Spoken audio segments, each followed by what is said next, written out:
Hello, everyone. Welcome to another edition of. Hey, I was kind of wearing that shirt today too, but mine was uh, the lightning bolt shirt. Welcome to another edition of Functional Fitness Uncensored. You ready for the back of this one?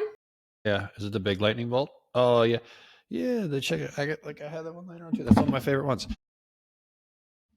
All right. So what we're going to talk about today is there are so many different, and if you're listening to this in Redwood Falls, you're probably not, you don't have the best, you don't see like kind of the full lay of the land, because in Redwood, we don't have like all of the options. Like if you were to go to a big city, there's lots of different training options, right? We have everything from large group, very large group training to one-to-one personal training, right? And there's really everything in between. And so a lot of the major brands that you might see, Five, Orange Theory, those are kind of like our big large group things. Or you can even think about like classes at a local YMCA or at a Lifetime or things like that, right? Kind of Les Mills, Zumba, kind of large group stuff. And then you might have more of like what we do at Functional Fitness, which is more of like, well, there's probably another level in there, but There's a small group level. So I would say a small group is going to be anywhere from 8 to 12. And you're going to be looking at everyone doing the same programming, maybe with some modifications based on the people that are in the room. But everyone's following the same program for that day. So you have like a Monday workout, a Tuesday workout, like similar to how team workouts were, but still more strength based. And then you're going to run into semi-private, which would be personal training in a small group. And then you're going to fall into like the ones or the 1-to-1 or the 1-to-2, where you have one coach and two clients. Because I still think there's a good amount of partner training that happens. so if you've followed kind of the evolution of functional fitness, right, and how we've evolved as a business, is we started in like kind of, I would call it like the boot camp, the large group. Everybody was doing the same thing. That was kind of it was kind of the lay of the land at the time. Like, I mean, that was a fairly popular training Well, I method. think it was too late. Like there was that at this point, because we're talking what, almost 15 years ago now? Right. So we're probably, yeah. 15 years ago, we were talking large group and one-on-one training. Those were like the training options in the industry. Right. Those were kind of the models that were out there, right? And I mean, I was at the beginning of my career at the early, like you don't really know what you don't know at that point. And so you're really at the beginning of anything, right? You start by modeling, right? You figure out like, hey, who is already doing something that is successful in kind of this thing that I want to do, and I'm just going to copy them, right? That's kind of how most things start. And that was actually kind of how functional fitness started. I had someone I found in the cities was running what was called a boot camp at the time. They were using a lot of bands and those kind of things. And like, I didn't have any money. Like, I wasn't going to build a gym at that time. And so I needed to figure out a solution to helping people navigate this world of strength and be able to go into a weight room or go in and like understand what to do. Right. Because that's really the problem we're solving, right? Is most people understand they need to be doing some sort of strength training, at least cognitively, like, yes, this is probably good for me and I probably should do some of it. But then I don't actually really know how to do this, or if I'm doing it right, or I don't want to get hurt. And then I walk into a weight room and hey, there's all of this cool stuff in here. I don't know how to use any of it. I don't know what I should do. And so I end up on a elliptical, or I end up on a bike or a treadmill because it's foolproof in a way, right? You just turn it on and go. Nothing. We're doing performance week at the gym this weekend with someone testing, and someone's like was asking one of the girls who trains here how long she's been strength training. She's like, well, does it count that I used to walk past all the weights and get on an elliptical? And I don't know if I've ever laughed so hard, because it is so true. Yeah. And it's at no fault of individuals, right? You just like, you weren't taught any of this stuff, right? Gym class was typically like sport class, right? We have pickleball this week, we have basketball this week, we have this. And so you really, We were playing pickleball in high school. I We did. called it tennis back then. I played pickleball in high school before it was popular. No way. So We did not. We I'm played tennis. kind of a trendsetter. And so, right. So like, you just have never been, the weight room is like, for the most part, a fairly new concept, right? Like most high schools didn't start getting actual like true weight rooms, like good weight rooms, until probably the last 30 years. Right. And then really good weight rooms the last 10 to 15 years. Right. Typically it was like just a bunch of old rusty weights and like things like sitting in a closet. Say, like, and your coach is doing it, who's like a coach and not like a strength coach. So like that gives you a whole, like, the football coach who's been coaching football for 30 years and now he's going to run you in through Well, some workouts. it wasn't really even a profession, right? Like, we think about where this stuff came from. It came out of the bodybuilding world, right? So people like Arnold Schwarzenegger are probably the most responsible for making some of this stuff more mainstream, right? And creating these ideas of gyms. And so, but what we found is, as society has become more and more and more sedentary, these things become more and more and more valuable because they can help counteract where society is going to an extent. Realistically, the gym should not exist. Like, this shouldn't be a thing. We shouldn't have jobs, right? We shouldn't, like, this is the way, like, but life has evolved in a way where this is actually a necessity, because we're not moving, we're not lifting, we're not farming, we're not agriculture, we're not doing those things as part of daily life. Machines have replaced a lot of Right. those things. Like, even if we're doing those tasks, we now have machines that do more of the work that make it significantly easier on us, which is great in the technological standpoint. We can do a lot more with less man hours, but we also means we are doing less man hours of work, which is not great for body. Well, for everything, there's a trade off, right? And so we are, as humans, and in really any sort of organism on Earth, right, responds to stressors. And if we remove stressors, then we remove the response to that stressors. And the response is typically a way of getting stronger, right? If I get exposed to something, right, a virus or a bacteria, my immune system kicks up to help fight said thing, which helps improve my immune system, right? So we know, like, exposing kids to this kind of stuff when they're young, being in the dirt, playing, putting things in their mouth, being exposed to a wide variety of things helps give them a more robust immune system as they get older, right? If someone were to live in a bubble and not be exposed to a single thing for the vast majority of their development, that would not be a good thing, right? So we need to expose the body to stressors, and stressors used to be a part of everyday life, right? They used to be a part of me having to live, to eat, to drink, all of those things. It was just part. It's cool. So we were able to get those pieces, and the body adapted, right? But we're really smart as humans, and so we created a lot of cool things that makes life really easy.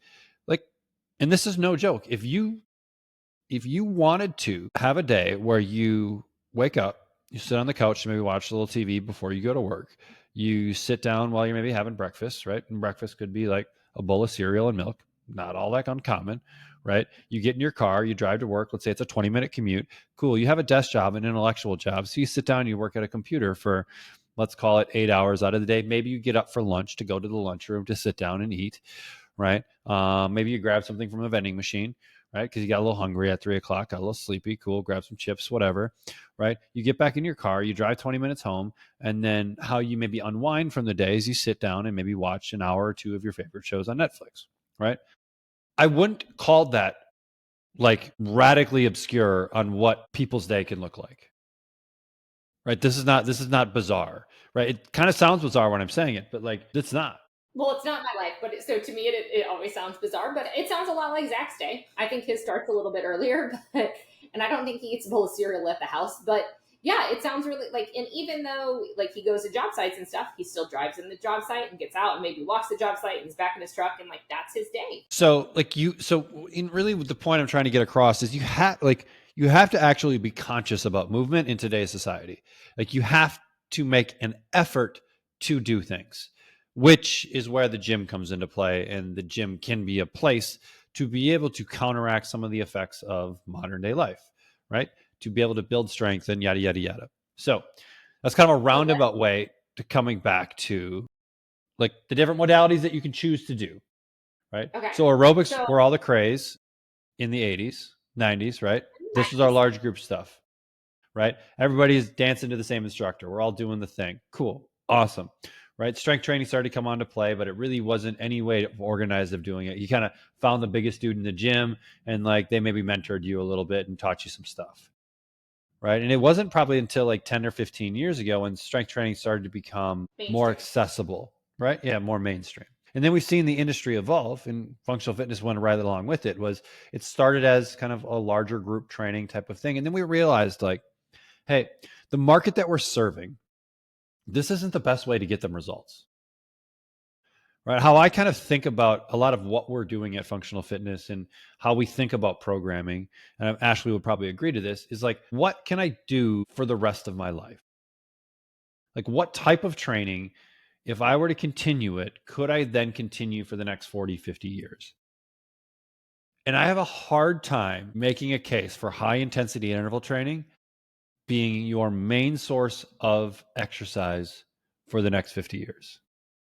This sustainability, and we're talking about effort. Like the biggest thing when we talk about high intensity exercise is we're talking about the goal is maximum effort, and as we age, our ability to recover and maintain those maximal outputs decreases, even if you are doing everything bad about them. I just don't think the workouts become as beneficial for you as you're aging, because you need more focused work on where your struggle is, more focused explosive work in the right sets and reps scheme, versus doing a minute of work and resting for a minute, where you really probably only need 6 to 8 reps on explosive power in a couple sets and you are done with it. I think it's almost like you're overtraining but not getting the results. And I'll use the example of menopause women doing lots and lots of running, just because it seems that women at around that age frame, they want to start running, or they're running and they are trying to lose weight and it's just not helping and all of that.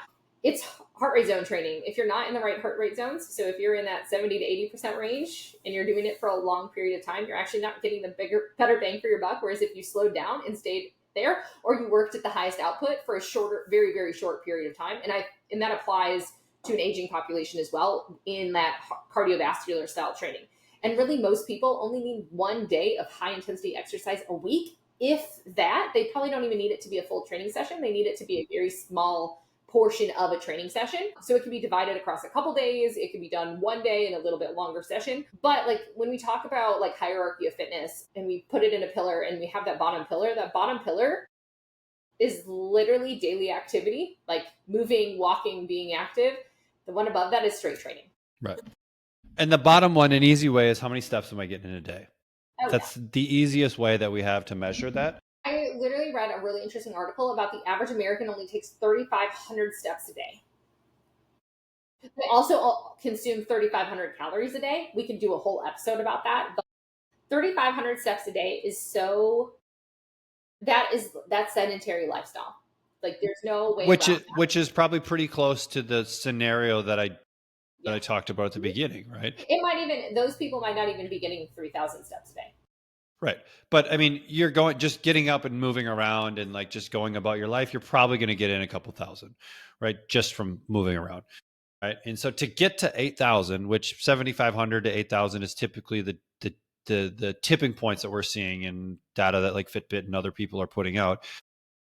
That takes some conscious effort, right? Either A, you need an active job, right? So you need a job that forces you to move. Maybe you're a server. Maybe you work, I don't know if I'd necessarily recommend this, but landscaping, electrician, like people where like you're forced to just always be on your feet and you're moving, you're fixing things, right? You're not doing intellectual stare at a computer screen type of work, right?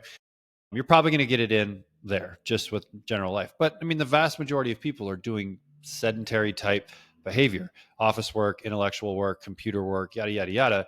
And so now we have to get really conscious about moving. And I'm like a prime example of this. On days that I coach in the morning or I coach for a couple hours, it's way easier for me to get steps than on days that I don't coach. Because days that I don't coach, I spend a lot of time like this. I'm looking at a screen, I'm talking to people, I'm doing this type of stuff. And so on those days, I've structured my days. So on those days become my cardio days. Like the days when I don't move, those are the days when I move more in my workout. The days that I move more just naturally are the days I do strength training, because you don't get a lot of steps. You don't strength train for steps, right? You strength train to get the system stronger. Right? Strength training, so you can sit down a lot in between sets. Right. There's actually, you probably get less steps. I mean, you're like reducing the amount of steps because you're sitting. Strength training, I take my watch off. So like there's no data on it that I need while I'm strength training. So the population that we've decided to serve, right, which is typically an older individual. And by older, I don't mean like 80s, 90s, but older and like, right, you have kids, maybe your kids are gone, like you're probably in your 40s, 50s. Yeah, over 40 is pretty good, maybe even a little bit more, right? And so if you've lived some life, you probably have screwed a few things up, right? A fall, a this, a that, an accident, right? And so there's an old sports injury that just doesn't seem to go away, no right. matter what you do for it. we have all of these things that come up, and what we found is in that large group setting, it's really hard to help those things get better, right? And we found that it actually sometimes exasperates them and makes them worse. And so, And I will say that there is the thing we have both done team and large group training for long periods of time.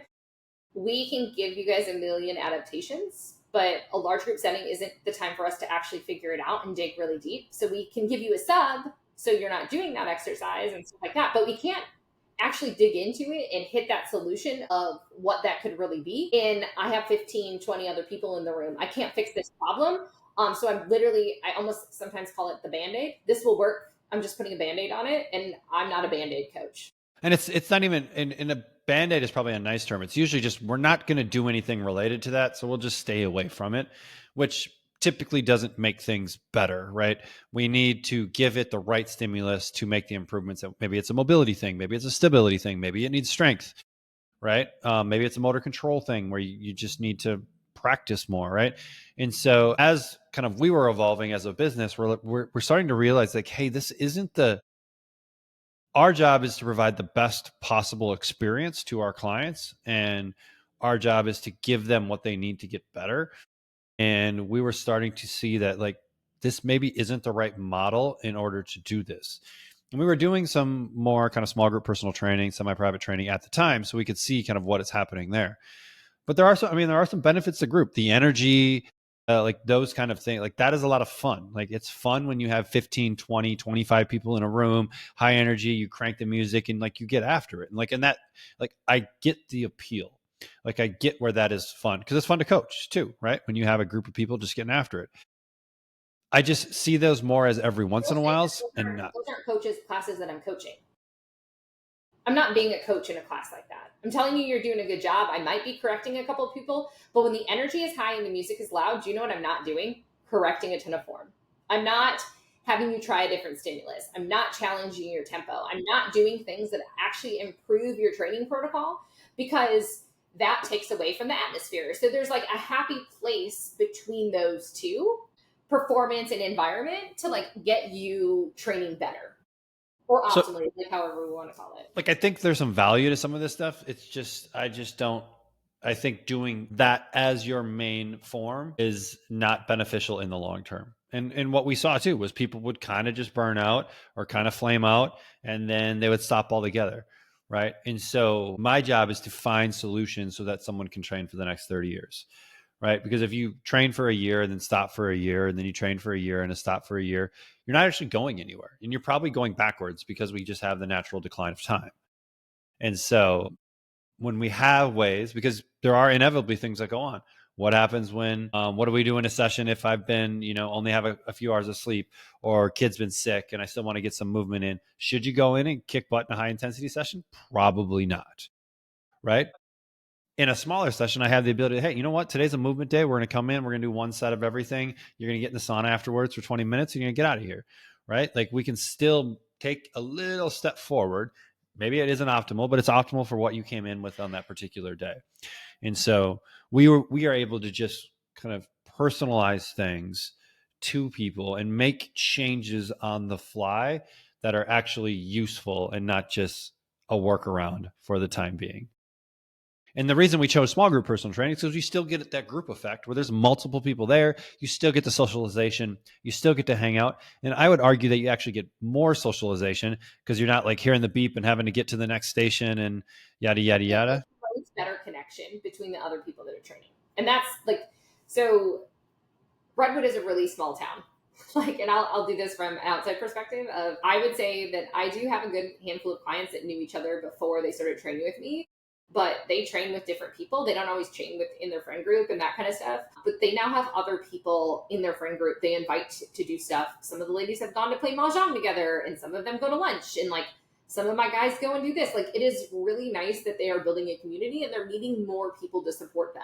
Like, one of the biggest things that I hear is people are very concerned about getting started at the gym because other people will be there. And I feel like when you have large groups, like that can be really intimidating because you have people everyone's doing the same thing. So there's a lot of comparison in there. Oh, that person's doing that. But you don't take into account that you're brand new and maybe you're training with someone like me or Trevor who's been training for like 20 years. Like we've been in the gym training like all the time, where that puts you in a very different standard. Whereas semi-private, no one's doing your workout, you're doing your workout. So maybe someone's doing something different, but then maybe you're having a small conversation with them during it, like, hey, I saw you doing this, and they're telling you all the things that they did to accomplish to get to that point, and you say, wow, I want to do that too. And now you see that there's a pathway to get there. Like, it is so much different than like sitting at, like, I did really competitive CrossFit. And I remember coming home and crying because I couldn't do a pull up. Guys, like, I had been doing CrossFit for 2 weeks. Like, I can't do a pull up. Like, you know how you do pull ups? You practice and it takes a long time. It takes time to be able to do those things. So, like,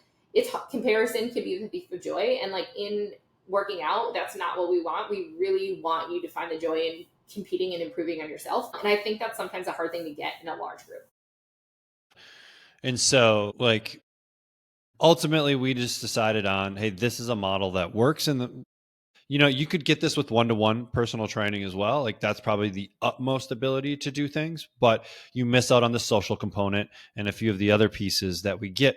And then a price component, which is, Price component is a huge portion of it, but I'm also going to say that a lot of people think when you're doing a one-on-one training session, I think there's two things. That one, it becomes very social between trainer and client, and two, I'm not a professional counter. If I'm counting, I can't coach you because I'm counting your reps. And that is what a lot of one-on-one training has looked like. And I have worked at some of the biggest, most high-end gyms that there are, and that is what trainers become, a glorified counter, and someone's paying $100 an hour plus for that. And I just think in semi-private, I'm not going to count your reps, but I am going to make sure that I'm coaching you on quality movement. I am going to tell you when you're doing a great job. I am going to tell you if you need more weight, or you're going to drop the weight, or you're going to do that. And sometimes those things don't happen as well as they could in that one-on-one. And don't ask me why, because someone's standing right over you. It is just this weird, bizarre thing that I have seen in like a lot of time in yeah. the gym. Yeah, it's just in for like the market that we're in, it doesn't make sense, right? Because at the end of the day, we have to have a business around it. Because if we don't have a business around it, we cease to So exist, and then nothing happens. I always think about one-on-one training, and while I think there's some really cool things and there's some benefits to that and this and that, I think that coach-client relationship has a very different feel in a setting of one-on-one than it does in a small group. I think you get more from me as your coach and less from me being your therapist. And I'm not a qualified therapist, in case you guys didn't know.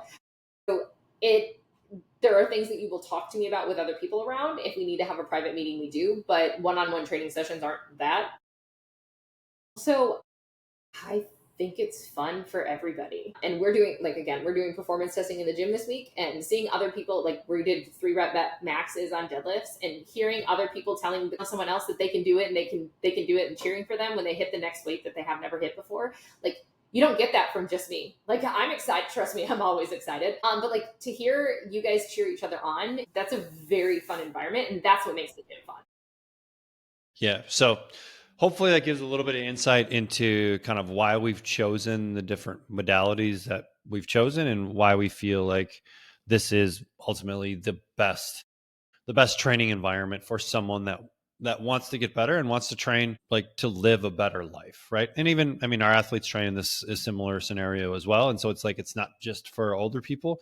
And so we found that kind of like 4 to 6-ish range is kind of that sweet spot around the community aspect, where people engage with people and, like, they create the community, but then also where we can do some heavy duty coaching and make sure that people are getting the most out of every session and be able to make modifications and all of that stuff too. Once those numbers get a little bit higher than that, it's harder to see more.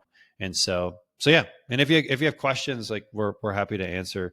I'm very transparent about why we feel like this is the best solution for our clients. So yeah. Anything else you want to add?